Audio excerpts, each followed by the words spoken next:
I traced the rim of my wedding ring with my finger, the gold band worn thin after 50 years.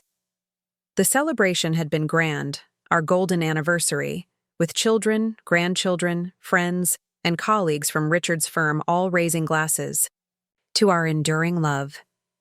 If only they knew what I'd discovered the very next morning. The house was quiet now, Richard having left for his weekly golf game with the boys from the firm. Strange how regular that Sunday appointment had become over the decades, rain or shine. How trusting I'd been. How perfectly, stupidly blind. Before we jump back in, tell us where you're tuning in from, and if this story touches you, make sure you're subscribed, because tomorrow I've saved something extra special for you. I sat at my antique writing desk in the sunroom, overlooking my carefully tended English garden, the roses just beginning their summer display. Spread before me was the evidence I'd gathered over the past 6 months. Bank statements, property, deeds, birth certificates, and photographs. So many photographs. 50 years, I whispered to the empty room, my voice steady despite the earthquake happening inside my chest. Half a century of lies. It had begun with a simple phone call, a wrong number that wasn't wrong at all. The day after our lavish anniversary celebration, while Richard was in the shower, his private cell phone had rung. Not his business line that I knew about, the other one, the one I'd discovered tucked inside the lining of his golf bag 3 months earlier while searching for a misplaced jewelry box key. I'd answered it, curious about the caller who'd dial so early on a Sunday. "Richard, darling," a woman's voice had purred. "We missed you at Eliza's recital yesterday. The children were asking for their grandfather. I told them you'd make it up next weekend." I'd said nothing.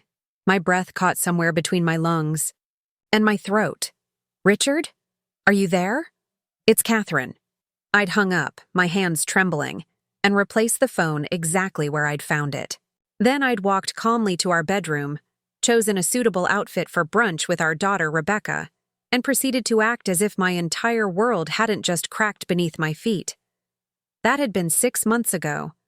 6 months of meticulous investigation, of hiring private detectives, of learning how to track digital footprints, of discovering financial trails spanning decades. I, Eleanor Harrington, retired literature professor, grandmother of 5, volunteer at the public library, had become a spy in my own marriage.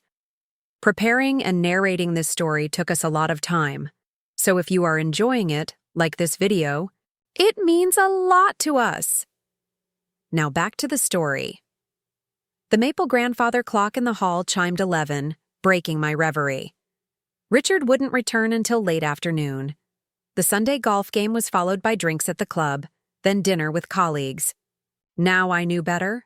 Now I knew everything. Catherine Williams. His other wife, not legally, of course, but in every practical sense. 3 children with her, James, Eliza, and Thomas. 6 grandchildren. A 5-bedroom house in Portsmouth, just 90 minutes from our Georgetown home.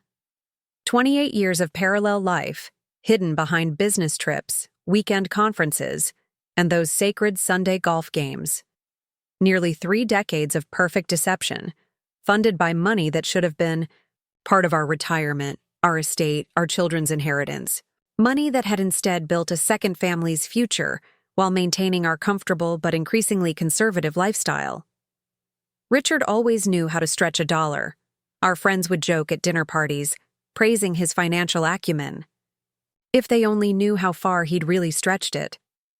I opened the leather portfolio containing the dossier compiled by Marquez Investigations. Photographs of Richard at Thomas's college graduation. Richard walking Catherine down the beach, his arm around her waist.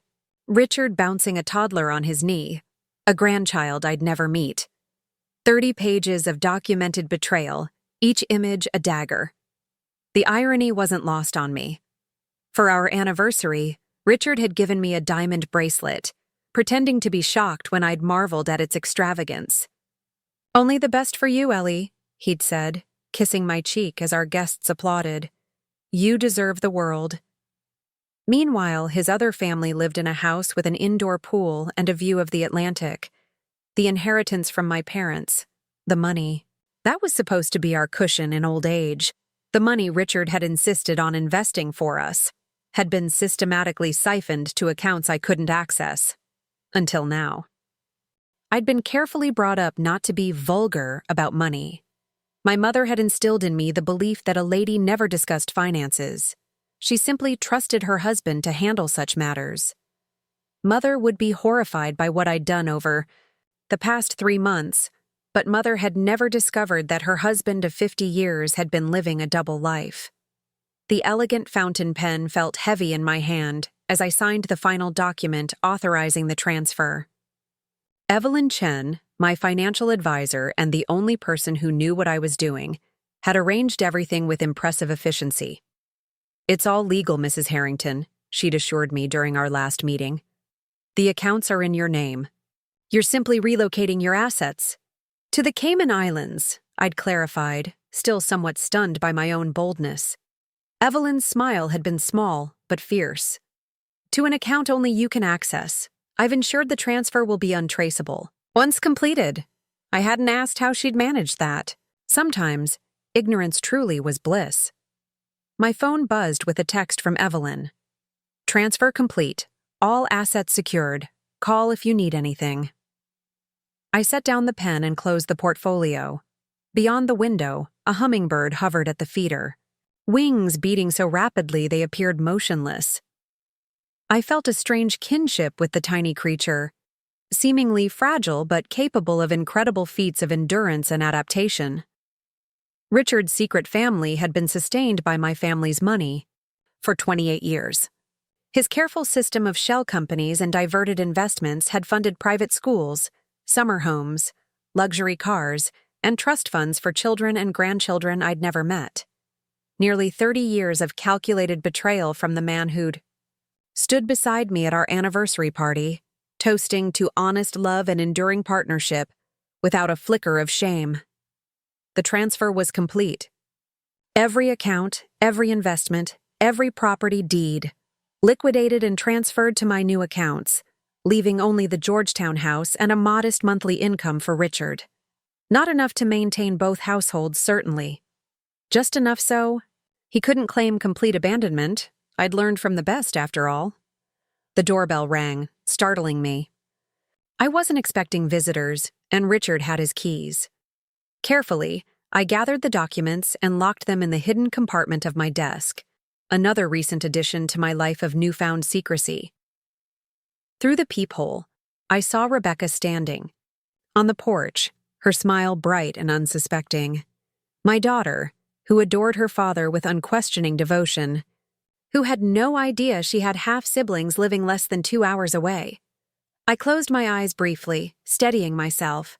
The hardest part wasn't taking the money. The hardest part would be deciding what to tell our children, Richard's legitimate children, about the man they thought they knew. I opened the door, fixing a pleasant expression on my face. "Rebecca, darling, what a lovely surprise." "Hi, Mom." She kissed my cheek and breezed past me into the foyer, the scent of her perfume, Chanel, always Chanel, lingering in her wake. "I was in the neighborhood and thought I'd stop by. Is Dad here?" I tried calling, but his phone's off. "Golf day," I replied, the familiar explanation rolling off my tongue with practiced ease. "Of course, those sacred Sundays." She laughed, heading toward the kitchen with the comfortable familiarity of someone returning to their childhood home. "I brought pastries from that French place you love." I followed her, watching as she moved around the kitchen, retrieving plates from the cabinet where they'd always been, filling the kettle for tea. My beautiful, accomplished daughter, who had inherited her father's confidence and my love of literature, who had no idea that her entire life was built on carefully constructed lies. "Mom, are you okay? You look a little pale." I forced a smile. "Just tired, dear. The anniversary party took a lot out of me." Rebecca nodded sympathetically. "It was quite an event. Dad really went all out this time." Yes, he had. The lavish celebration at the Willard Hotel had certainly been impressive. and funded entirely by my recently inherited shares of my brother's pharmaceutical company, though Richard had happily accepted the compliments for his generosity. "Half. A century deserves a proper celebration," I said, keeping my voice light as I reached for the tea canister. "Tell me about your week. How are the children?" As Rebecca launched into stories about my grandchildren's latest achievements, I smiled and nodded in all the right places while my mind calculated the timing of what would come next. Richard would return from his golf game around 5. By then, his banking apps would show the devastating truth. By dinner time, his carefully balanced house of cards would begin to collapse. "Mom, are you sure you're all right? You seem distracted." I reached across the table and squeezed her hand. "I'm fine, darling. Just thinking about how quickly time passes. It seems like yesterday you were the one with the dance recital and soccer games."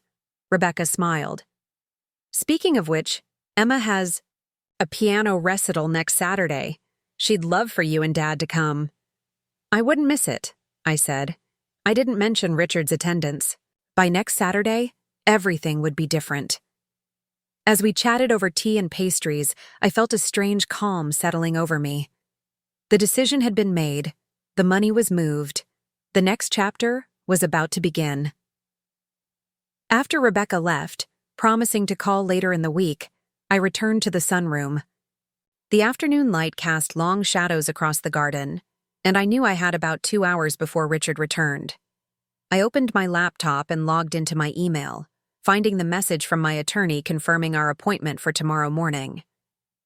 The divorce papers were already drafted, waiting only for my final approval before being filed. Richard wouldn't see that coming, not after the perfect anniversary celebration, not after 50 years of what he believed was successful deception. My phone buzzed again with another text from Evelyn. "Second phase complete. Properties secured." That meant the beach house in Maine, the one Richard had insisted we put only in his name for tax purposes, was now legally mine again, along with the mountain cabin in Vermont. I'd always loved those retreats more than he had. Now I understood why. They had merely been investments to him, assets to balance against his other life's expenses. The grandfather clock chimed 3. Time was moving forward, carrying me toward the confrontation I'd been preparing for during these past 6 months. I'd considered many scenarios, dramatic confrontations filled with righteous anger, cold dismissals where I simply handed him signed papers, even quietly disappearing without explanation, letting him discover the financial devastation on his own while trying to explain my absence to both families. In the end, I'd chosen calculated honesty. I would tell him exactly what I knew, what I'd done, and what would happen next. No histrionics, no begging for explanations. Just the quiet declaration of a woman who had finally seen the truth and refused to look away. I went upstairs to our bedroom, the room we'd shared for decades while he divided his heart elsewhere, and began packing a small suitcase. Nothing dramatic, just enough for a few days at the Four Seasons downtown, where I'd booked the presidential suite using one of my new credit cards. A small indulgence before the storm. As I folded silk blouses and placed them carefully in the luggage, I caught sight of my reflection in the full-length mirror. At 72, I was still striking. Silver hair cut in a stylish bob, posture straight from years of my mother's rigorous training, skin-lined but well-maintained. People often commented that Richard and I made a handsome couple, especially for our age. I wondered if Catherine had gray hair too, or if she colored it. I wondered if Richard compared us, if he had favorite features from each of his lives. I wondered if he truly loved either of us, or if we were both just convenient arrangements in his compartmentalized existence. The sound of a car in the driveway pulled me from these thoughts. I checked my watch, barely 4 o'clock. Richard was early. Moving to the window, I watched as he emerged from his Mercedes, golf clubs nowhere in sight. His face was ashen, his movements jerky and panicked as he slammed the car door and rushed toward the house. So he knew. The financial alerts must have reached him sooner than I'd anticipated. I closed the suitcase and set it by the bedroom door, then made my way downstairs, each step measured and calm. By the time Richard burst through the front door, I was waiting. In the living room, seated in my favorite armchair, hands folded in my lap like the proper lady my mother had raised me to be. "What have you done?" he demanded, his voice a hoarse whisper as he stared at me with wild eyes. "Eleanor, what have you done?" In 50 years of marriage, I had never seen him lose his careful composure. Richard Harrington, respected attorney, civic leader, family man, always in control, always measured, always lying. "I've relocated our assets," I said simply, meeting his gaze without flinching. "You've—" He stopped, running a trembling hand through his silver hair. "The accounts are empty. Everything's gone." "Not gone," I corrected. "Simply moved to more secure locations. Locations only I can access." His face contorted with an emotion I couldn't quite name, rage certainly, but also something else. Fear. Richard was afraid, and the realization sent a strange thrill through me. "Why would you—" He stopped again, his lawyer's mind clearly working through possibilities. "Is this some kind of joke? Some kind of anniversary surprise?" I almost laughed at the desperation in his voice, the childlike hope that this was all a misunderstanding that could be explained away. "Catherine called," I said quietly. 2 words. Just 2 words, and half a century of deception crumbled between us. Richard's legs seemed to give out. He sank onto the sofa across from me, his face draining of what little color remained. "How long have you known?" he finally asked, his voice barely audible. "Does it matter?" I countered. "Would it hurt less if I'd discovered your secret family? Last week instead of 6 months ago? Would it somehow diminish your betrayal if I'd only known about Catherine and your children for a day instead of half a year?" "They're not—" He stopped himself, apparently reconsidering whatever defense he'd been about to attempt. "I can explain." Now I did laugh, a short, sharp sound devoid of humor. "Can you? Can you explain 28 years of living a double life? Can you explain the 3 children you've raised while married to me?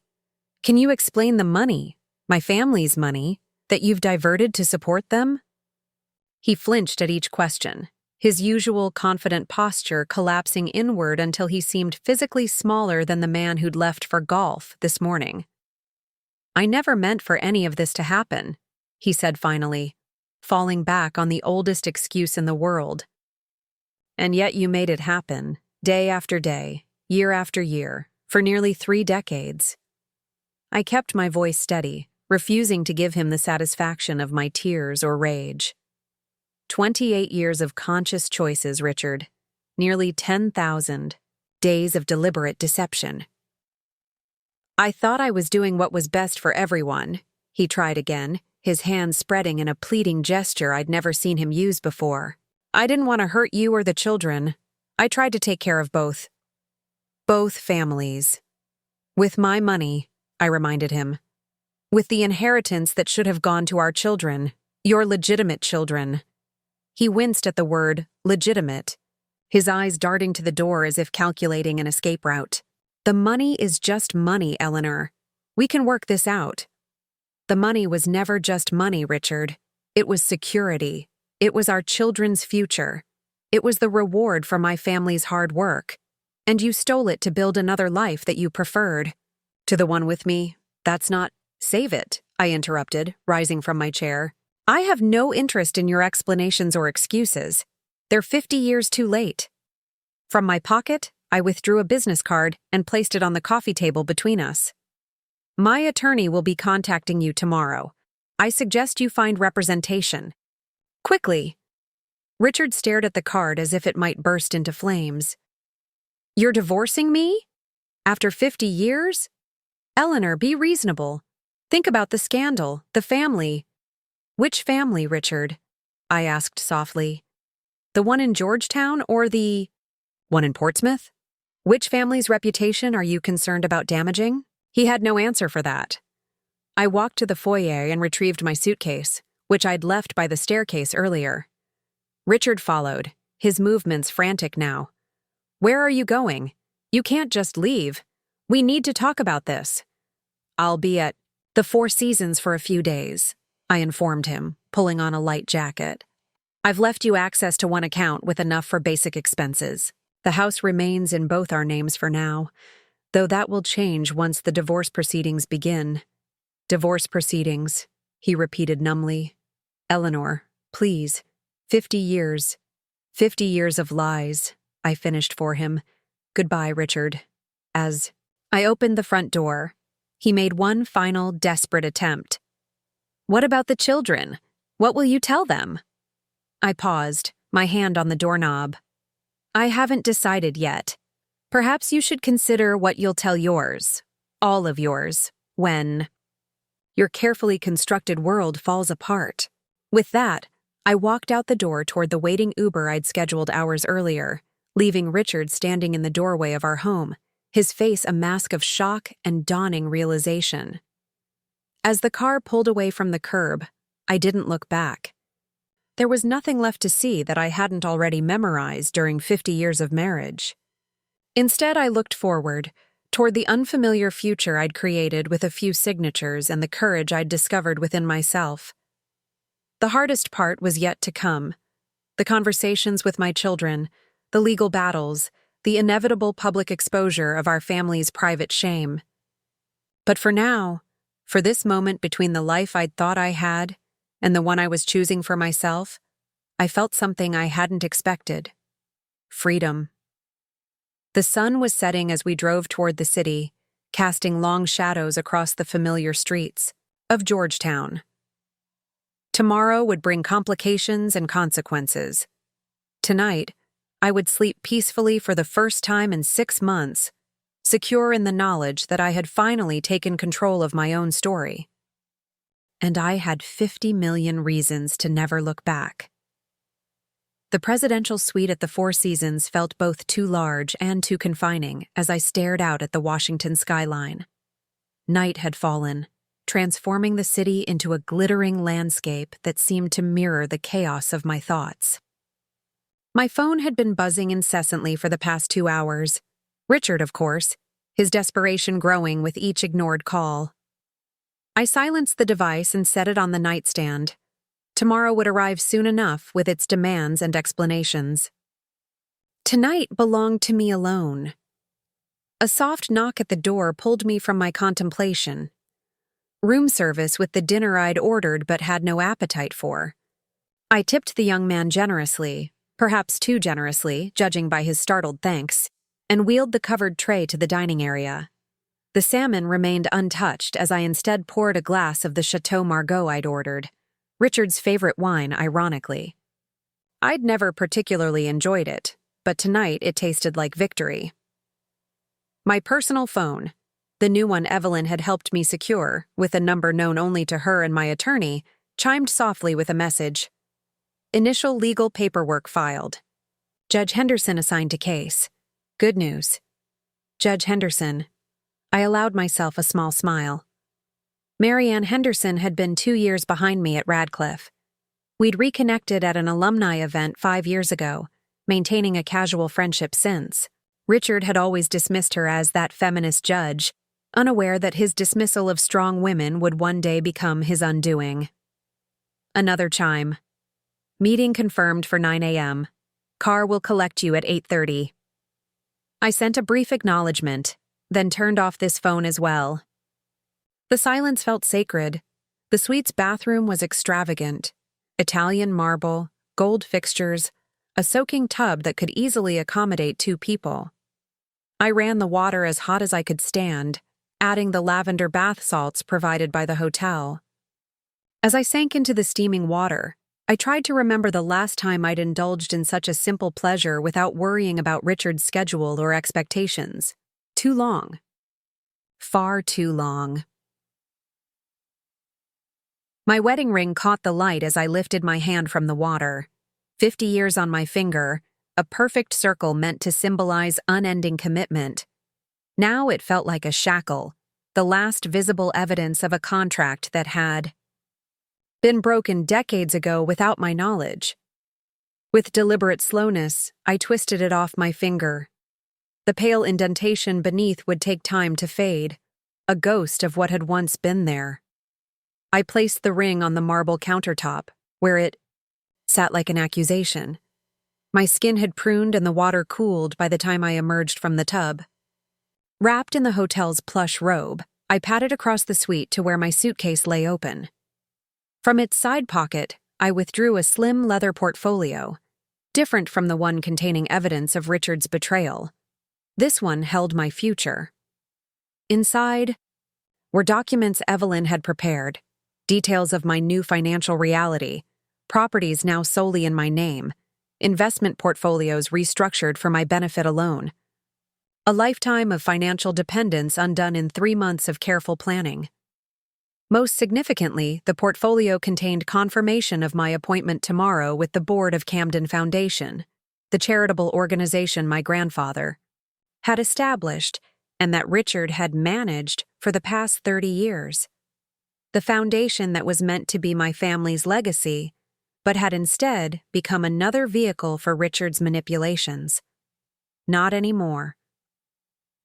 As a Cavendish by birth, control of the foundation should have been mine all along. Tomorrow I would reclaim it, along with the considerable influence it wielded in certain circles. Circles Richard had cultivated carefully throughout his career. My phone buzzed again from the nightstand, this time with a different tone. Rebecca. I hesitated, then answered. Mom? Is everything okay? Dad's been calling me, saying something about you leaving and not answering your phone. He sounds... I've never heard him like this. I closed my eyes, gathering strength. I'm fine, darling. Just needed some space to think. About what? What's going on? Dad said something about accounts being emptied. Are we being audited? Investigated? The panic in her voice made my chest tighten. Rebecca, always the practical one, immediately jumping to legal concerns. Nothing like that, I assured her. But there are things we need to discuss. Not over the phone, though. Can you meet me for breakfast tomorrow? The Four Seasons. I'm staying here for a few days. Staying at a hotel? Mom, you're scaring me. Just tell me what's happening. Tomorrow, Rebecca. 10:30. Everything will make more sense then. After her reluctant agreement and goodbye, I turned the phone off completely. The temptation to call my son Jonathan was strong, but his situation was more complicated. As Richard's partner at the firm, Jonathan would be facing his own professional crisis once the truth emerged. That conversation needed careful planning. Sleep came in fitful bursts, punctuated by dreams of Richard's other life. Faces I'd only seen in photographs suddenly animated, laughing at me across dinner tables and birthday celebrations I'd never attended. I woke at dawn, exhausted but resolute. The hotel's concierge had arranged for a private stylist, who arrived at 7 a.m. sharp. By 8:15, I barely recognized the woman in the mirror, my silver hair freshly cut in a more dramatic bob that emphasized my cheekbones, subtle makeup enhancing rather than concealing my age, and a tailored navy suit that spoke of authority rather than the supportive elegance I'd cultivated as Richard's wife. You look magnificent, Mrs. Harrington, the stylist said, packing her supplies. Ms. Cavendish, I corrected, the name feeling strange, yet right on my tongue. I've decided to reclaim my maiden name. Her professional smile never faltered. Of course, Ms. Cavendish. The car is waiting whenever you're ready. Martin Goldstein rose as I entered his office precisely at 9 a.m. At 78, he moved with the deliberate grace of someone accustomed to commanding attention despite physical limitations. I'd chosen him specifically for his reputation as the gentleman shark of Washington divorce law, relentless but discreet. Eleanor, he said, taking my hand in both of his. You look formidable. That's the intention, I replied, settling into the chair across from his imposing desk. It suits you. He returned to his seat, adjusting his wire-rimmed glasses. I've filed the initial paperwork as requested. Judge Henderson has been assigned to the case, which is fortuitous. Indeed. Richard has been calling my office since 6 a.m. My assistant has been instructed to tell him only that you're represented and all communication should go through proper channels. I nodded, unsurprised. He'll try to circumvent the process. It's his nature to believe rules are flexible when they inconvenience him. Martin's smile was thin. The rules of divorce court are remarkably inflexible, especially when one party has maintained a separate family for nearly 3 decades. And the financial transfers? Completely legal. As we discussed, you've simply moved marital assets to different accounts that happen to be solely in your name, but that's hardly unprecedented in marriages of your duration and financial standing. He steepled his fingers. Richard, we'll fight it, of course. Let him. He'll claim you acted maliciously, that you deliberately set out to financially cripple him. I did, I acknowledged calmly, after discovering he'd been financially supporting a second family with my family's money for 28 years. Martin nodded, making a note. A jury would be sympathetic to that position, should it come to trial. But I doubt it will. Richard's too smart to allow this to become public. The scandal would destroy what's left of his reputation.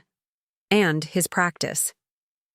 He's always been meticulous about his public image, I agreed. Both of them. Which brings us to the next matter. Martin opened a file. The Camden Foundation. My 10:30 meeting. Yes. As we've established, Richard has been using the foundation for questionable financial practices for some time. Nothing overtly illegal, but certainly unethical. As the last living Cavendish, your claim to leadership is unassailable. The board will have no choice but to accept your resumption of control. And, once I have that control, a complete audit would be appropriate, necessary even, given the circumstances. I smiled for the first time that morning. My thoughts exactly. Martin closed the file. The next 48 hours will be critical. Richard will attempt reconciliation first, then intimidation, then negotiation. He'll appeal to your history together, threaten exposure of private matters, and finally offer compromise when those tactics fail. You've dealt with men like him before. Men like Richard are rare, but not unique. Successful compartmentalizers who believe their intelligence exempts them from consequences. Martin's expression softened slightly. It's not my place to ask, but are you certain about this course? 50 years is a significant investment of your life. It was an investment based on fraudulent information, I replied, my voice steady. And I've decided to cut my losses. He nodded, satisfied. Your children are the wild cards here. How much? Do they know? Nothing yet. I'm meeting Rebecca after this. Jonathan will be more complicated given his professional connection to Richard. They may not take the news well. Adult children rarely respond favorably to discovering their parents' marriage isn't what they believed. I'm aware. The weight of those impending conversations pressed on my chest momentarily. But they deserve the truth, however painful.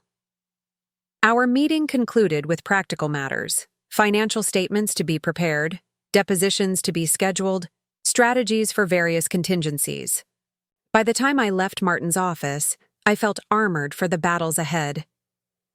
The car delivered me back to the Four Seasons with 15 minutes to spare before Rebecca's arrival. I used the time to check the secure email account Evelyn had established. Confirmation of the Foundation Board's attendance at our meeting. Notification that Richard had attempted to access several now empty accounts overnight. A message from the private investigator with updates on Catherine Williams' movements. Apparently, she'd been trying desperately to reach Richard since yesterday. Afternoon. The house of cards was indeed collapsing. I spotted Rebecca the moment she entered the hotel restaurant, my daughter's confident stride and elegant posture drawing glances from other diners. At 48, she was at the height of her beauty and professional success, a pediatric surgeon with 3 children and a seemingly perfect life. She resembled Richard physically, his height, his warm brown eyes, his disarming smile, but her moral compass had always been her own. Mom. She kissed my cheek before settling across from me, her expression caught between concern and admiration. You look different. Amazing, but different. Thank you, darling. I felt it was time for a change. Rebecca studied me carefully as she unfolded her napkin. Dad called 6 times last night. He wasn't making much sense. Something about accounts. Being emptied and you staying at a hotel. What's going on? The waiter appeared to take our drink orders. I requested coffee. Rebecca opted for mimosa despite the early hour. Her hands trembled slightly as she reached for her water glass. You're scaring me, she said quietly after the waiter departed. Are you ill? Is that what this is about? I'm perfectly healthy, I assured her. But there are things about your father, about our marriage, that you don't know. Things I've only recently discovered myself. Rebecca's posture stiffened, her surgeon's focus now fully engaged. What kind of things? There was no gentle way to dismantle someone's understanding of their family history. I'd practiced various approaches in my mind, but in that moment, sitting across from my daughter in the sunlit restaurant, only direct truth seemed appropriate. Your father has another family, I said simply. A woman named Catherine Williams. 3 children, 6 grandchildren. They live in Portsmouth. He's been with her for 28 years. Rebecca's face drained of color, her fingers tightening around her water glass until I feared it might shatter. That's not possible. Dad wouldn't. I have extensive documentation, I continued calmly. Photographs, financial records, birth certificates. There's no mistake, Rebecca. This is insane. Her voice had dropped to a fierce whisper. 50 years of marriage and you're telling me he's had some secret family for almost 30? That's more than half my life. The waiter returned with our drinks, his cheerful inquiry about breakfast orders withering under Rebecca's glare. I requested he give us more time. It can't be true, she insisted once we were alone again. There must be some explanation. Dad is he's always been about family, about loyalty, about doing the right thing. The right thing. I couldn't keep the bitterness from my voice. Like using my family's money meant for you and Jonathan and your children, to support his other household? To send his other children to private universities and buy them summer homes? Rebecca's hand flew to her mouth. Oh, God, the Camden Foundation? I nodded. Among other resources, he's been systematically diverting funds for decades. Very cleverly, very discreetly. And you just found out? How? I explained about the phone call, the subsequent investigation, the evidence I'd gathered over 6 months of playing the unsuspecting wife while secretly unraveling 50 years of lies. So you... What? Cleaned out the accounts? She took a large sip of her mimosa. Is that even legal? Completely legal. They were joint accounts, and I simply relocated the assets. Rebecca's eyes narrowed, her father's expression when assessing a complex situation. To where exactly? Secure locations. The specifics aren't important right now. And the foundation? I'm meeting with the board in an hour to resume my position as chairperson. As the last Cavendish, it's my rightful place. Rebecca set down her glass carefully. Dad's going to fight this. All of it. Yes. It's going to destroy him professionally. The scandal alone? That depends on how he chooses to proceed, I interrupted. A quiet divorce settlement would be in everyone's best interest. Everyone except his other family. The words seemed to physically hurt her to say. Their financial well-being is no longer my concern. Rebecca studied me with new eyes, not as her mother, but as someone unfamiliar and perhaps slightly dangerous. You've been planning this for months, while we were celebrating your anniversary, while we were toasting to 50 years of marriage. You knew then? Yes.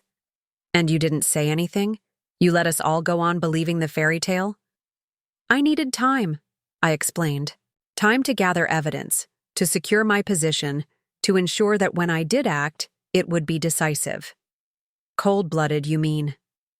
There was a new edge to her voice, not accusatory, but evaluative, as if seeing me clearly for the first time. I had no idea you were capable of this kind of strategic thinking. Neither did your father. I sipped my coffee. That was his mistake.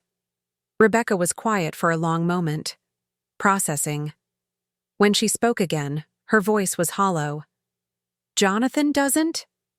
Know yet, does he? No. I thought it best to tell you first. Jonathan's situation is more complicated. Because of the firm. Rebecca nodded slowly. This will hit him twice, personally and professionally. Dad made him partner just last year. I'm aware. I'll speak with him today. No. Her decision was immediate. Let me. This will be a shock, and Jonathan's always been volatile when blindsided. He should hear it from family first. I studied my daughter, her shoulders squared with new resolve, her inheritance of my pragmatism now evident, beneath her initial shock. Very well, but don't delay. Things will move quickly from here. What are you going to do now? She gestured vaguely at my new appearance, the hotel surroundings. After 50 years of marriage, what comes next? It was a question I'd asked myself countless times over the past 6 months. The answer had evolved from stunned uncertainty to clear intention.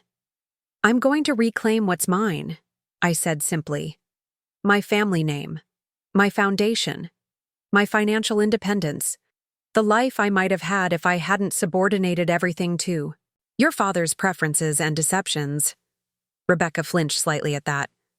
And us? Where do Jonathan and I fit into this new life? You're my children, I said, reaching across the table to take her hand. That hasn't changed and never will. But you're adults with your own lives. It's time I built mine. Her eyes filled with tears, but she blinked them back, another trait inherited from her father, that refusal to show emotional vulnerability. I need time to process this, to talk to Jonathan. Of course. I squeezed her hand before releasing it. Just remember that your father will be desperate to control the narrative. He's very good at that. So it seems, she said quietly. So it seems. We parted in the hotel lobby, Rebecca's embrace briefer than usual, her expression troubled. As she walked away, I watched her go, wondering if I'd handled the conversation correctly, if there had been a better way to dismantle her understanding of our family without causing such pain. Probably not. Some revelations were inherently devastating, regardless of delivery. My phone buzzed with a reminder about the Camden Foundation meeting. I straightened my shoulders and headed toward the waiting car. One conversation down, countless battles still ahead. The Foundation's offices occupied the top floor of a historic building in downtown Washington. Old money disguised as charitable purpose. The receptionist did a double-take as I approached, clearly unaccustomed to seeing me without Richard beside me. Mrs. Harrington, she began, flustered. We weren't expecting Ms. Cavendish, I corrected gently. I believe the board is waiting. Her confusion deepened, but she gestured toward the conference room. Yes, they're assembling now. Mr. Harrington called to say he'd be delayed? He won't be attending, I informed her, already moving past the desk. This meeting concerns Camden Foundation governance. As a Cavendish matter, it falls outside his purview. I left her staring after me, mouth slightly agape. The conference room doors were heavy oak, carved with the Foundation's emblem. A lighthouse, my grandfather's tribute to his New England roots. I paused before them, drawing a deep breath. Then I pushed them open and stepped into the next chapter of my reclamation. 12 faces turned toward me. The Foundation's board members, most chosen by Richard over the years, all accustomed to following his lead. Their expressions ranged from surprise to discomfort to barely concealed hostility as I took my place at the head of the table. "Good morning," I began, setting my portfolio before me. "I appreciate you all adjusting your schedules for this meeting. We have significant matters to discuss regarding the Foundation's leadership and financial governance." Lawrence Pemberton, Richard's college friend and longest-serving board member, cleared his throat. "Eleanor, while we're always delighted to see you, Richard chairs these meetings. Perhaps we should wait." "That arrangement is no longer appropriate," I interrupted smoothly. "As the last living descendant of Frederick Cavendish, I am resuming my rightful position as chairperson of this foundation, effective immediately." The room erupted in murmured confusion. Emily Winters, one of the few board members I genuinely respected, studied me with narrowed eyes. May I ask what prompted this reassertion of authority after so many years? Certainly. I opened my portfolio and removed a single document, passing it to her. This letter from my attorney outlines the legal basis for my claim. The original Foundation charter explicitly states that governance should remain with the Cavendish family whenever possible. I've allowed Richard to manage matters as my proxy for decades, but circumstances have changed. "What circumstances?" Lawrence demanded as the letter made its way around the table. I met his gaze directly. "Personal circumstances that I won't detail here, beyond saying that Richard can no longer be trusted with my family's legacy." The implication hung in the air, heavy with unspoken scandal. Several board members shifted uncomfortably. Emily spoke. Again, her legal training evident in her careful phrasing. "While the charter does support your claim, Eleanor, this is unprecedented. There are protocols, transition procedures, all outlined in the documents my team will distribute momentarily," I assured her, "including the appointment of independent auditors to review the Foundation's financial activities for the past 30 years. That silenced the room entirely. Lawrence's face flushed deep red, while others paled visibly. They knew, or at least suspected, that Richard's management wouldn't withstand genuine scrutiny. "An audit seems excessive," Lawrence finally sputtered. "Richard's stewardship has been exemplary. The Foundation's assets have grown considerably under his guidance." "Yes," I agreed. "They certainly have. Now we'll discover exactly how and where that growth occurred, and who benefited." The unspoken accusation was clear. Several board members exchanged nervous glances. "If there are no further objections to my resumption of the chairperson role, we can proceed with the agenda." I looked, around the table, meeting each gaze steadily. "No? Excellent." For the next 2 hours, I methodically outlined the changes I intended to implement. New governance structures, enhanced transparency measures, revised grant-making priorities. The board's resistance gradually faded as they realized the extent of my preparation and determination. By meeting's end, even Lawrence had fallen into reluctant compliance. As the members filed out, Emily lingered behind. Once we were alone, she turned to me with undisguised admiration. "I don't know what Richard did," she said quietly, "but it must have been significant to provoke this response after all these years." "It was." She nodded, accepting my reticence. "For what it's worth, I've had concerns about certain financial decisions for some time. Nothing concrete enough to justify formal objection, but patterns that seemed questionable. Those patterns will be fully investigated now." "Yes." She gathered her belongings. "I look forward to working with you directly, Eleanor. It's been long overdue." After she departed, I remained alone in the conference room, my grandmother's portrait watching from the wall above the fireplace. Charlotte Cavendish had been a formidable woman in her own right, managing the family shipping business while her husband served in the Second World War, later establishing education initiatives that evolved into the Foundation's earliest programs. "I reclaimed it, grandmother," I whispered to her painted visage, "just as you would have done." My phone buzzed with a text from Rebecca.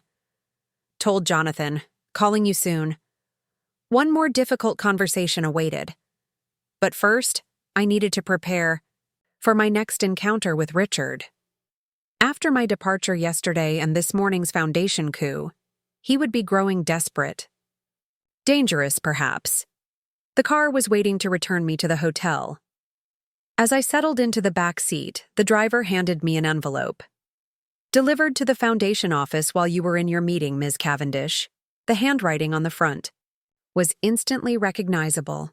Richard's distinctive slant, the product of years of signing legal documents. Inside was a single sheet of the heavy cream stationery he used for personal correspondence. "Eleanor, you've made your point effectively. I understand your anger and acknowledge the pain I've caused. But this financial warfare helps no one. Meet me at the house this evening, 7 p.m.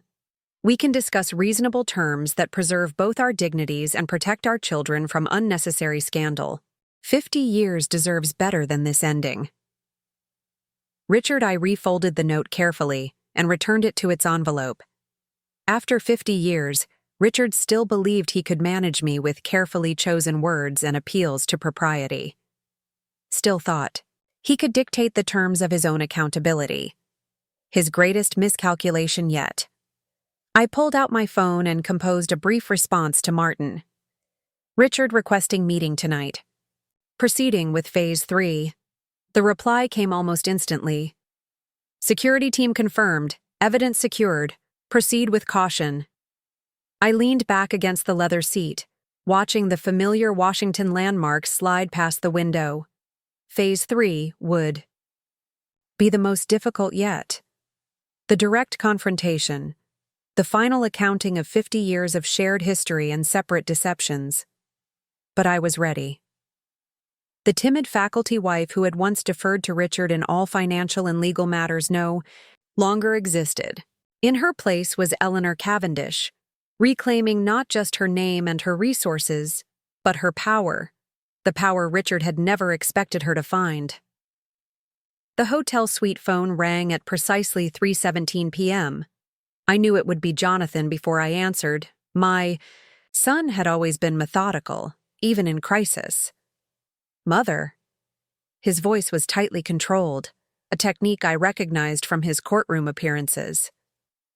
"Rebecca tells me you've lost your mind." Despite everything, I smiled. Jonathan had never been one to soften difficult conversations with pleasantries. "Hello, Jonathan. I presume she told you about your father's other family." "She told me about your accusations, yes." The careful distinction was pure Richard, the attorney's instinct to question unfavorable evidence. "And about your financial restructuring." "Not accusations. Facts. Well-documented facts." A heavy silence followed. I could almost see him pacing his corner office, the one with the view of the Capitol that Richard had insisted befitted a rising partner.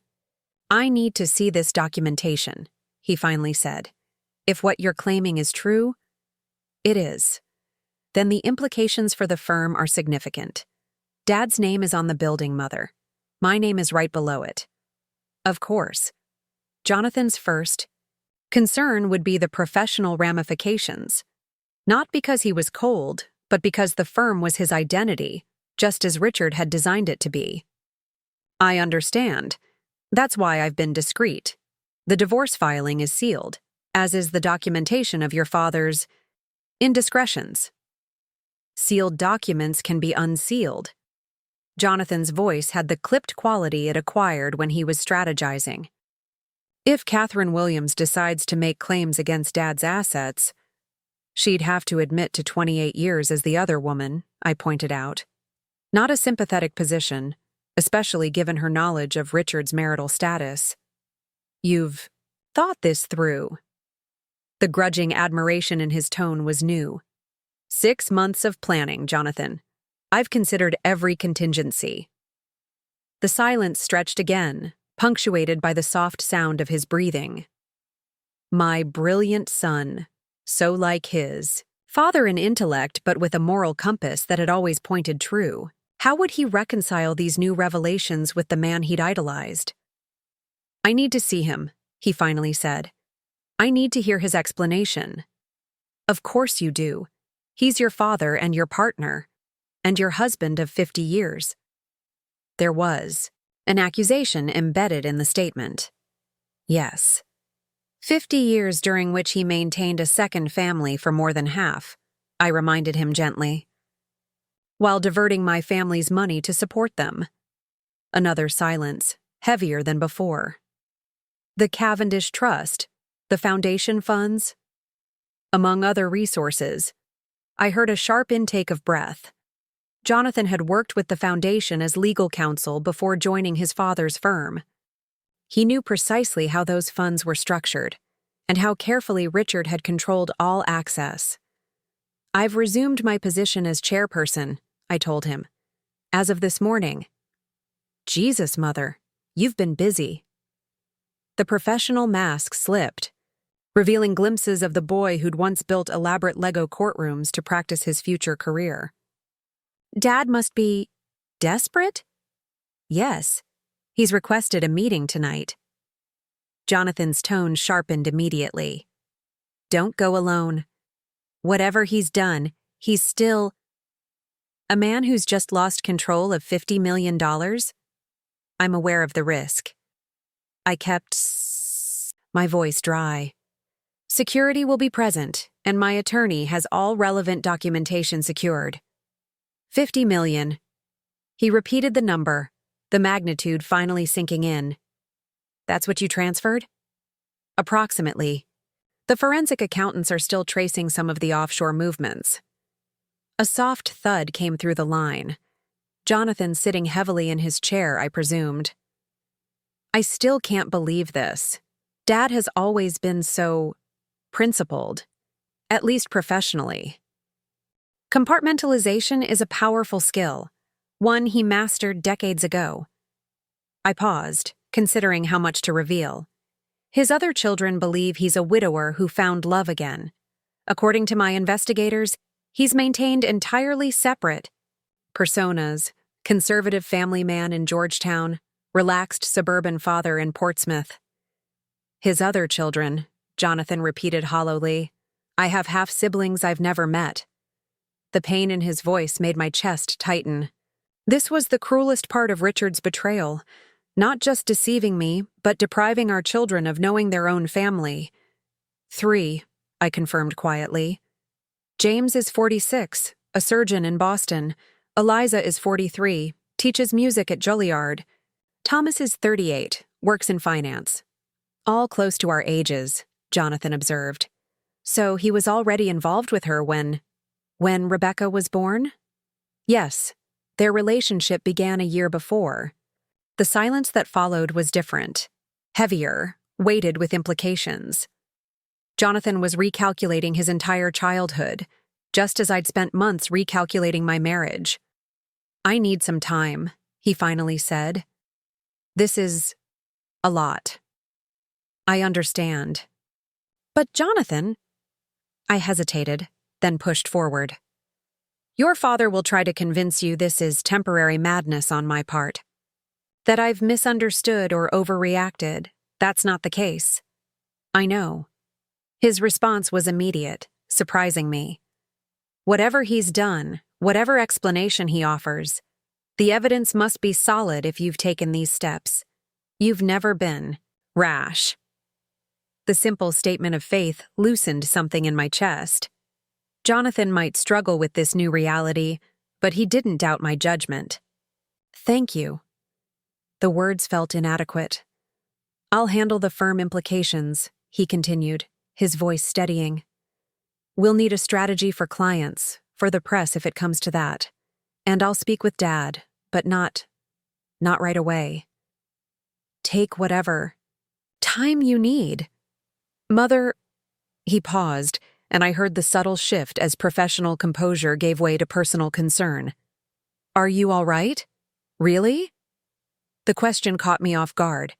In 6 months of planning, in all the conversations with detectives and attorneys and financial advisors, no one had asked about my emotional state. I considered lying, then decided Jonathan deserved better. I'm angry, more angry than I've ever been. And beneath that, there's grief for the marriage I thought I had. But mostly, I'm resolved. This chapter of my life is ending. But I'm writing the conclusion, not your father. Good. The single word carried approval, support, and something like pride. Let me know if you need anything, legal or otherwise. After we disconnected, I sat motionless, absorbing the conversation. Both my children now knew the truth, or at least the framework of it. The details, the photographs, the evidence of Richard's elaborate deception could wait. They had enough to process already. My secure phone chimed with a message from Martin. Security team confirmed for 6:30 at residence.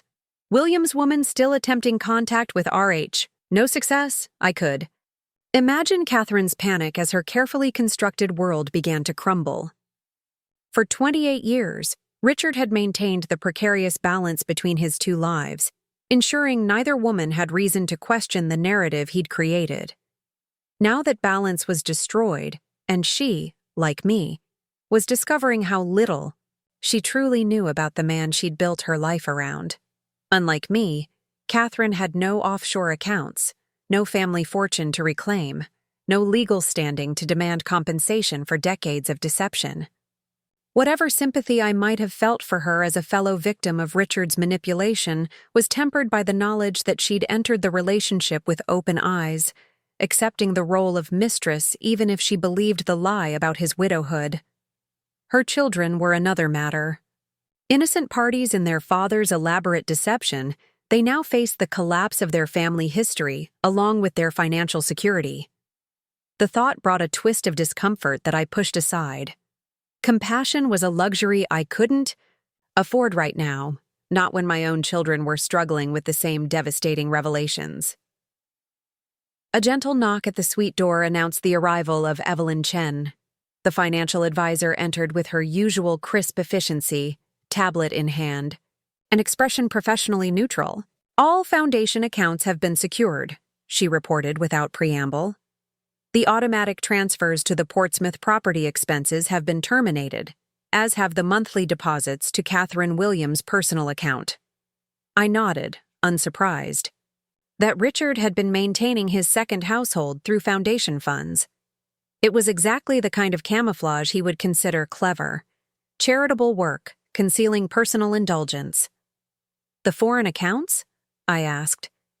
Frozen, as expected. He attempted access this morning through 3 different channels. And the Cayman transfers? Complete and secure. The identity verification protocols are in place. Only your biometric data will unlock those funds, I allowed. Myself a small smile. Richard had taught me the importance of contingency planning through his own example, now that education was being used against him. There's one more matter, Evelyn continued, her expression shifting slightly. The Riverside property. My smile faded.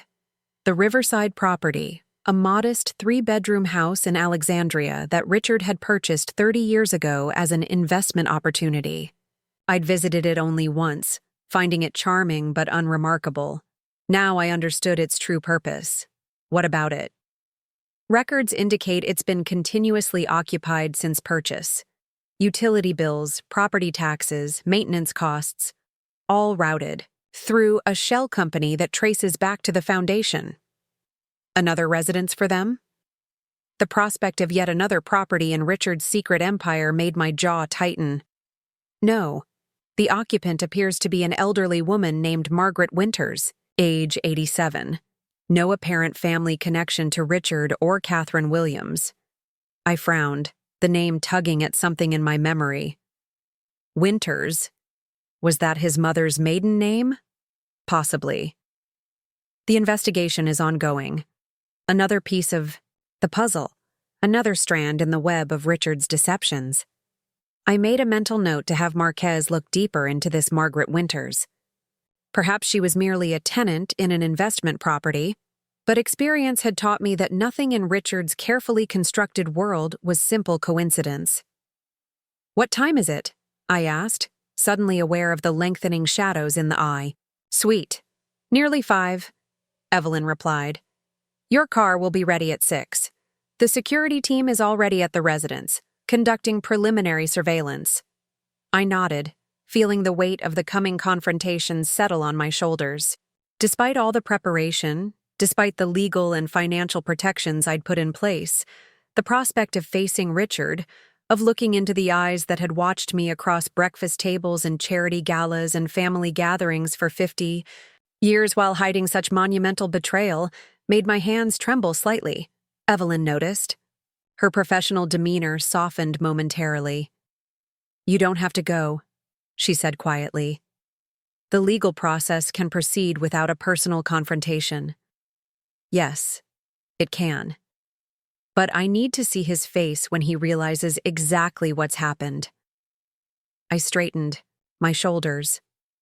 I need to look in his eyes when he understands that this time he's not controlling the narrative.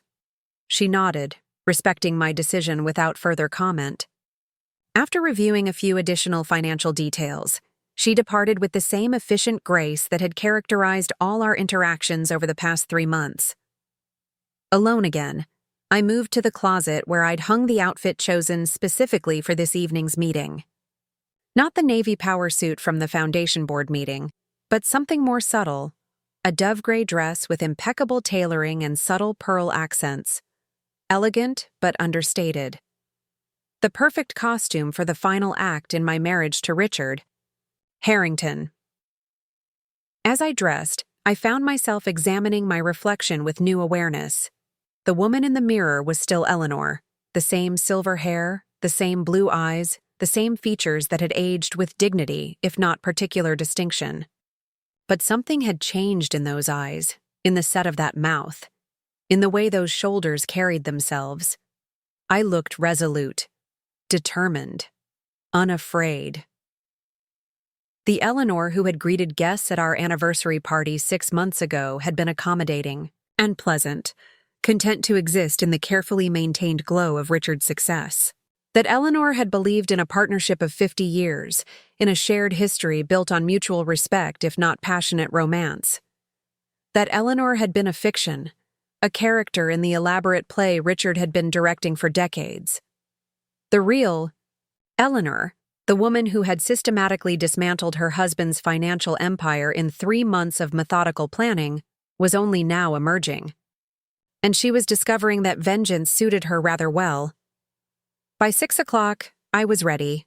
Hair perfectly arranged, minimal makeup emphasizing eyes and cheekbones, a single strand of pearls at my throat, my mother's pearls, not a gift from Richard.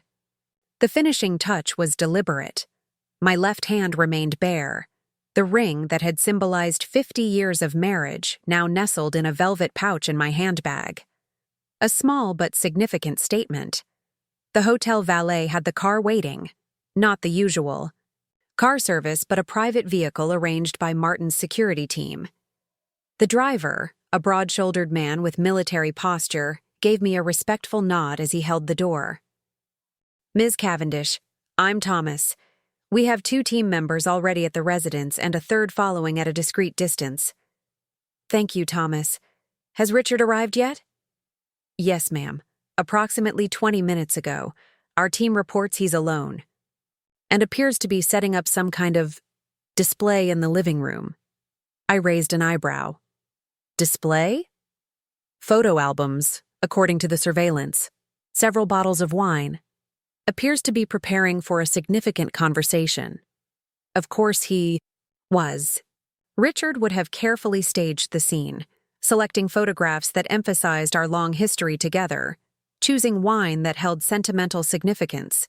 He would have crafted the perfect setting for the heart-to-heart conversation he believed would resolve this misunderstanding.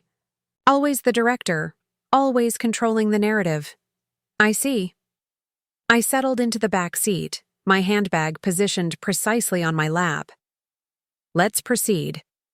The drive from downtown to Georgetown took less than 20 minutes at this hour. As we turned onto our street, my street, I noted the unmarked car parked 2 houses down, the security team member cleverly disguised as a food delivery person approaching a neighboring home, the subtle but reassuring signs that I wasn't facing this confrontation alone. Thomas pulled into our driveway, positioning the car for easy departure if necessary. Before he could exit to open my door, I placed a hand on his shoulder. "Wait here," I instructed. "If I'm not out in 1 hour, call Martin and then enter the house." He nodded, understanding the parameters without needing elaboration. These weren't ordinary security personnel, but specialists in high-conflict divorce situations, another resource Martin had provided without my having to ask. The walk to the front door felt surreal, as if I were approaching a familiar stage set, rather than the home I'd lived in for 35 years. Through the beveled glass panels, I could see warm light spilling from the living room, the flicker of candles, the careful orchestration of Richard's reconciliation scene. I used my key one last time and stepped across the threshold. Richard emerged from the living room immediately, his expression a carefully composed blend of contrition and dignity. He'd chosen his wardrobe as meticulously as I had.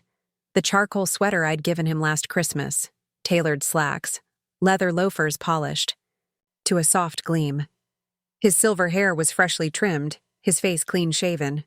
He looked every inch the distinguished attorney, the respected husband, the pillar of the community. Only the slight tremor in his hands as he reached toward me betrayed his anxiety. "Eleanor." He stopped short of touching me, perhaps sensing my resistance. "Thank you for coming. I wasn't sure you would." "I said I'd hear your explanation," I replied, my voice steady. "That hasn't changed." Relief flickered across his features. "Good. That's good. I've opened wine, the Bordeaux from our trip to France for our 40th. Do you remember that vineyard in Saint-Emilion?" Playing the nostalgia card immediately. "Predictable." "I remember," I said simply, moving past him into the living room. As Thomas had reported, Richard had created an elaborate display. Photo albums open to carefully selected pages, mementos from our years together arranged on the coffee table, music playing softly in the background. Our wedding song, another predictable choice. "Please sit."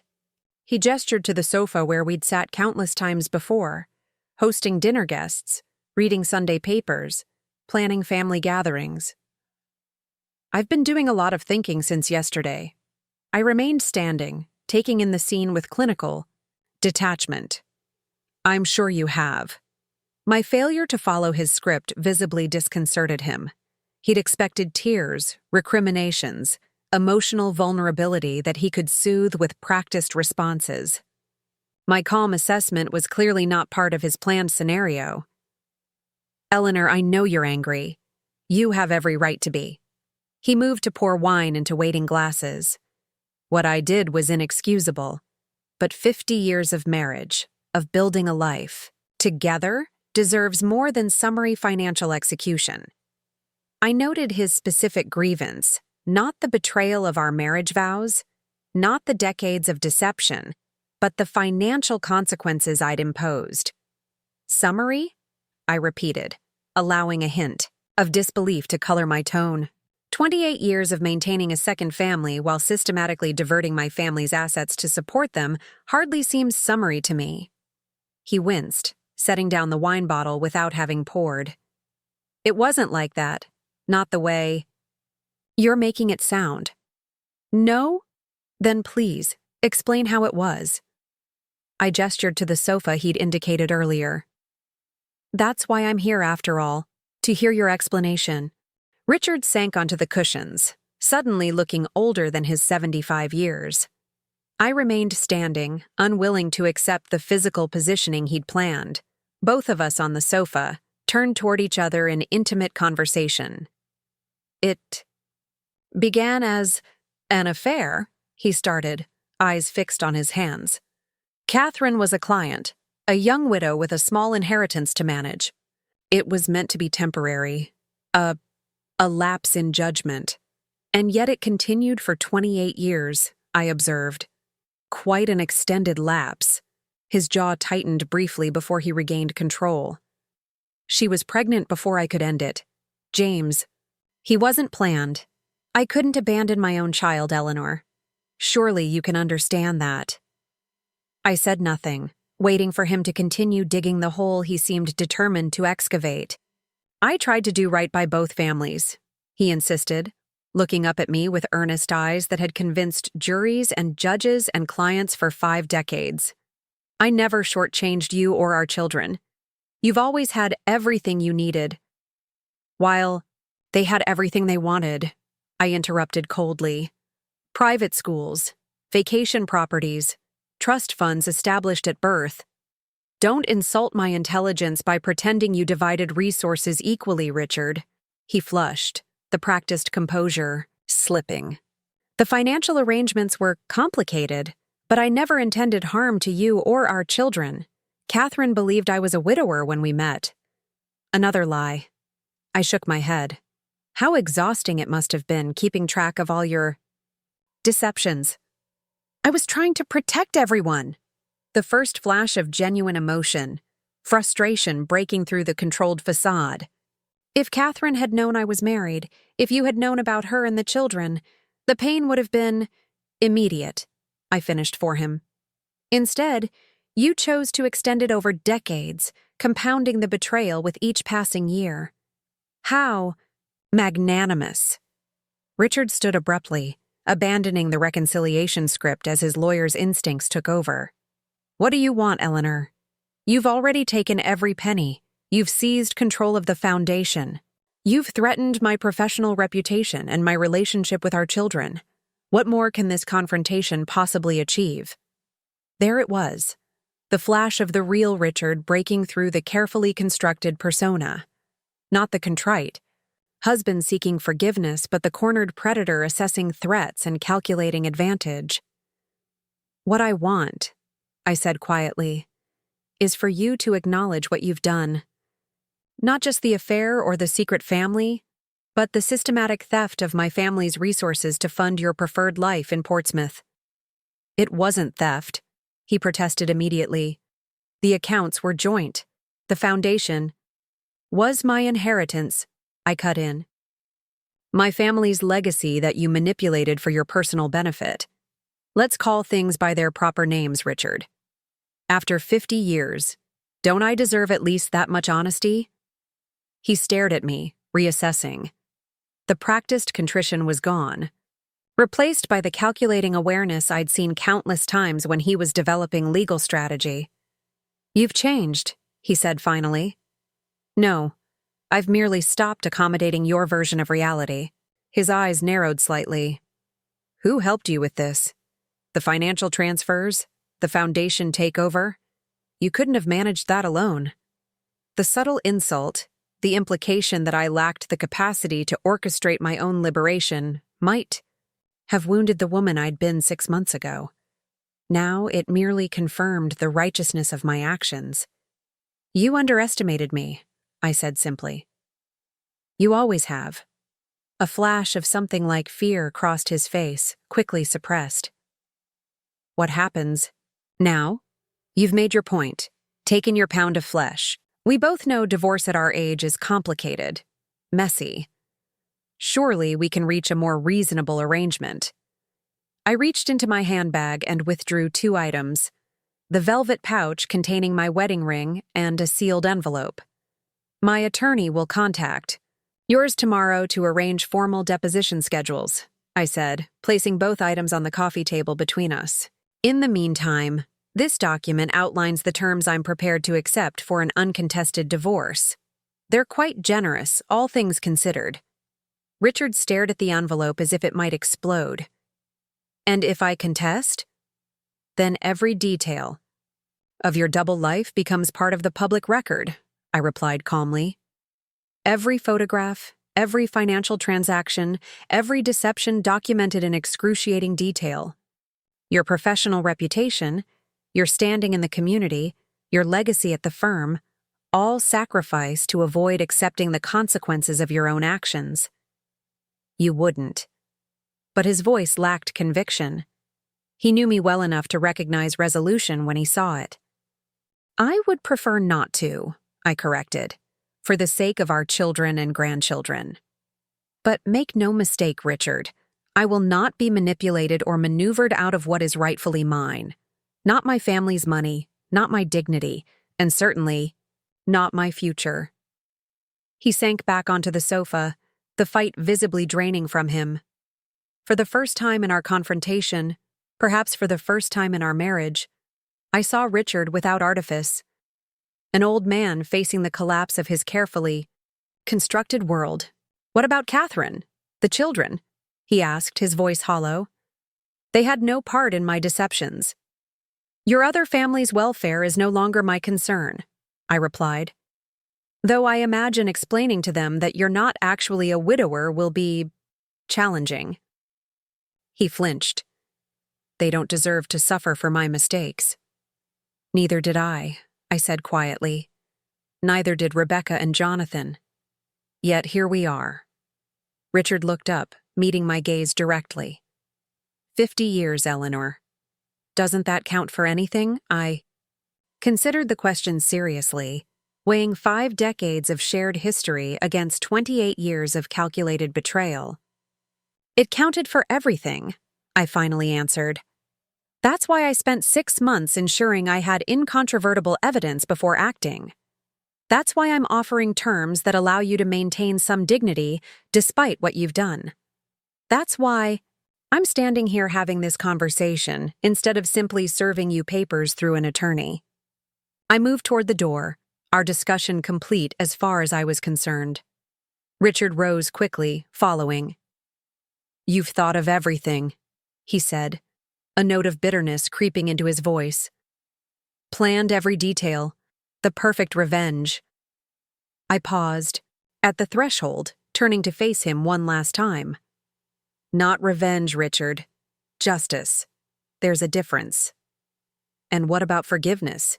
he asked, a final attempt to leverage the moral high ground. "Isn't that part of justice, too?" "Forgiveness requires repentance," I replied evenly. "You're not sorry for what you did, only that you were caught. There's a difference there as well." With that, I walked out the door, leaving behind 50 years of marriage and the man who had defined my identity for so long. Thomas was waiting beside the car, alert for any sign of trouble. But Richard remained in the doorway, watching silently as I departed. As we pulled away from the curb, I felt neither triumph nor sorrow, only the strange lightness that comes with finally setting down a burden carried too long. The confrontation had gone almost exactly as I'd anticipated, Richard cycling through his predictable strategies: nostalgia, contrition, self-justification, and finally the attempt to claim moral victory through appeals to forgiveness. What he hadn't tried, what perhaps he was incapable of offering, was genuine remorse. Not for being caught, not for losing control of the narrative, but for the damage his choices had inflicted on those who trusted him. That absence confirmed what I'd suspected throughout our marriage. Richard's emotional landscape was fundamentally different from mine. Where I experienced attachment, loyalty, and commitment, he viewed relationships as assets to be managed, roles to be performed, resources to be allocated according to his preferences. For 50 years, I had mistaken his performance for authentic connection, no more. My phone buzzed with a text from Jonathan. "Dinner tomorrow? Rebecca's coming too. We need to talk." I typed a simple response, looking forward to it. Whatever came next, the legal proceedings, the inevitable social fallout, the reshaping of family dynamics, I would face it clear-eyed and resolute. Eleanor Cavendish was reclaiming not just her financial resources, but her autonomy, her perspective, her right to define her own narrative. And Richard, for the first time in 50 years, would have to accept a story he couldn't control. 1 year later, I stood on the deck of my Maine beach house, watching the Atlantic waves crash against the rocky shore. The autumn air carried a crisp edge that hinted at the coming winter, but the afternoon sun provided just enough warmth to make the outdoors pleasant. "Coffee, Ms. Cavendish." Maria, my housekeeper, appeared at my elbow with a steaming mug. "Thank you, Maria." I accepted the cup gratefully, wrapping my hands around its warmth. The past 12 months had unfolded with surprising swiftness. Richard had accepted my terms for an uncontested divorce within 48 hours of our final confrontation, his lawyer's pragmatism ultimately overriding his pride. The proceedings had been completed with minimal public attention, sealed records protecting both families from unnecessary exposure. My phone chimed with a text from Rebecca. "Just landed. Jonathan picking us up. See you for dinner around 6. I smiled, anticipating the evening ahead. My children visited monthly now, our relationship deepened by the honest foundation we'd established in the wake of Richard's exposure. The initial shock and disbelief had given way to a new understanding, not just of their father, but of me. They'd come to see me not simply as Richard Harrington's wife, but as Eleanor Cavendish, a woman with her own strength and identity. The Margaret Winters mystery had been solved during the divorce proceedings. She was Richard's aunt, his mother's older sister who had been erased from family history due to a decades-old feud. Richard had secretly maintained a relationship with her, providing the Alexandria home and financial support while concealing her existence from everyone, including his secret family. In this one matter, at least, his deception had been rooted in something approaching genuine care rather than self-interest. I'd chosen to continue the arrangement, transferring the property to Margaret's name and establishing a trust for her ongoing care. It seemed the decent thing to do, and decency had become increasingly important to me as I reconstructed my life around my own values rather than Richard's convenience. The Camden Foundation had flourished under my leadership, its mission refocused on educational opportunities for women, a subtle but meaningful redirection of my family's legacy. The forensic audit had revealed the full extent of Richard's financial manipulations, resulting in substantial restitution to the foundation's endowment and a complete restructuring of its governance. As for Catherine and her children, Richard's other family, I had maintained my distance, though I knew from Jonathan's careful updates that they were adjusting to their new reality. Richard had apparently confessed everything, faced with no alternative when Catherine discovered the extent of his deception.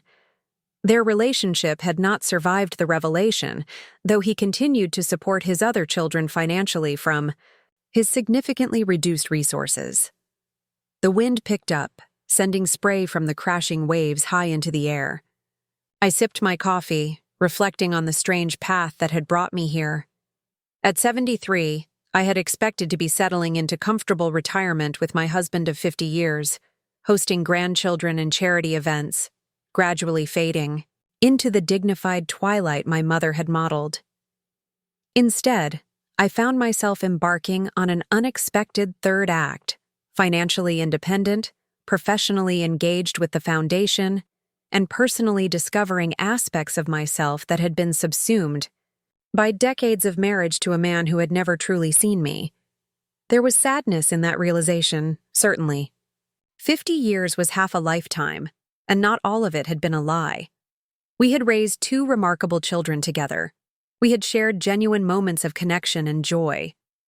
Richard had been a good father to Rebecca and Jonathan, whatever his failures as a husband and moral agent. But there was liberation, too. In the truth, in the reclamation of my identity, in the discovery that I was stronger than I had ever imagined. The timid faculty wife who had deferred to her husband in all significant matters had been replaced by a woman who had orchestrated one of the most sophisticated financial reclamations Washington had seen in decades. My grandchildren now knew that story, an edited version, appropriate to their ages, but fundamentally honest. They knew their grandmother had faced betrayal with courage and resilience. They knew that women could be powerful in their own right, not merely as adjuncts to powerful men. That legacy, more than the money or the properties, or even the foundation, felt like my most meaningful achievement. The sun dipped lower toward the horizon, painting the waves with gold and crimson. I finished my coffee and turned back toward the house, where Maria was already preparing for my children's arrival. The dining room table would be set with my grandmother's china, the silver polished to a mirror shine, the conversation flowing freely without the constraints of secrets and deceptions. As I stepped inside, closing the door against the strengthening wind, I caught sight of my reflection in the entryway mirror. Eleanor Cavendish looked back at me, silver-haired, clear-eyed, straight-backed with dignity that came not from social position but from self-knowledge. Not a victim of betrayal, but a woman who had refused to accept deception as her due. 50. Years of marriage had ended not with the golden celebration we'd planned, but with the cold clarity of truth. The offshore accounts that now secured my future were not what I would have chosen had I been given an honest choice 50 years ago. But as I moved through my home, not Richard's, not ours, setting out family photographs that told a true if incomplete story, I found myself unexpectedly at peace. The anger that had fueled my meticulous planning had gradually transformed into something quieter but more enduring. The certainty that I had acted with integrity in the face of profound dishonesty, and that, after 50 years of living someone else's carefully scripted narrative, was perhaps the most valuable asset I had reclaimed. Up next, you've got 2 more standout stories right on your screen. If this one hit the mark, you won't want to pass these up. Just click and check them out. And don't forget to like, subscribe, and turn on the notification bell so you don't miss any upload from us.